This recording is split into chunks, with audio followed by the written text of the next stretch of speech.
Ladies and gentlemen, welcome back to the Indie Zone podcast. My name is Kathy. In a reply filed by the state on March 24th, 2025, which was just released to the public, the state is alleging that the defense is providing some misleading information regarding AT&T timing advance records. And this is included in a document that's called State's Reply to Objection to the State's Motion in Limine. Here, the state is saying that timing advance records refer to data that is used by providers to estimate the location of a mobile device. The collection of this data is necessary for a cellular network to work properly.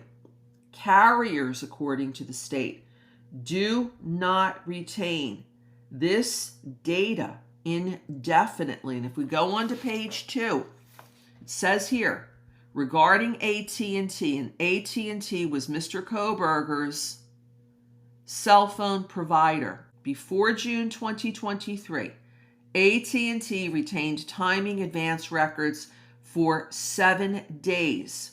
These records were not routinely provided in response to legal demand prior to June 2023. After June 2023, AT&T started providing these records pursuant to legal demand and began retaining timing advance records for 13 months. The state continues. In this case, the crimes occurred on November 13th, 2022. Brian Koberger was identified as a suspect December 19th, 2022. Search warrants for his AT&T records were executed on December 23rd, 2022.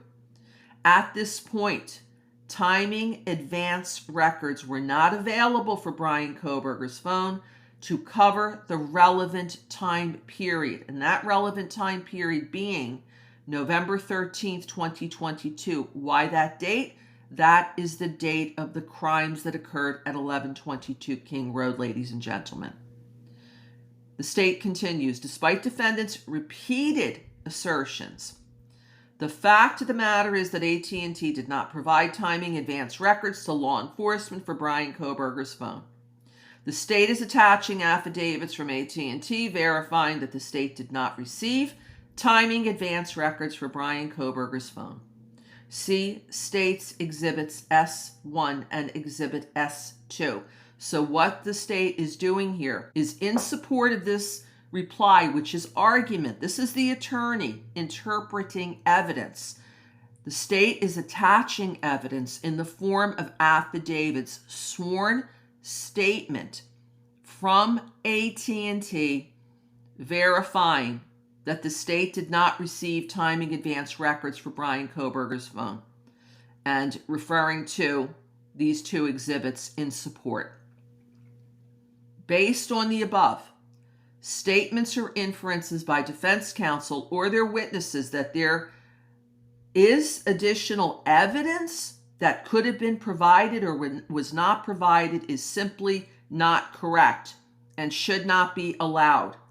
Under Idaho Rule of Evidence 403, any probative value of such evidence is outweighed by the danger of misleading the jury, of undue delay, and waste of time. For these reasons, the state requests the court issue an order in limine prohibiting the defense from making any reference to the absence of AT&T timing advance records for Brian Koberger. And it says here, notably, respectfully submitted the 24th day of March, 2025 by Ashley S. Jennings. There's no signature here. So I wonder if we may be seeing the state coming back and filing an amended document with her signature on it. But in any event, this is the state's argument. This is Kathy. Thank you for joining us here today.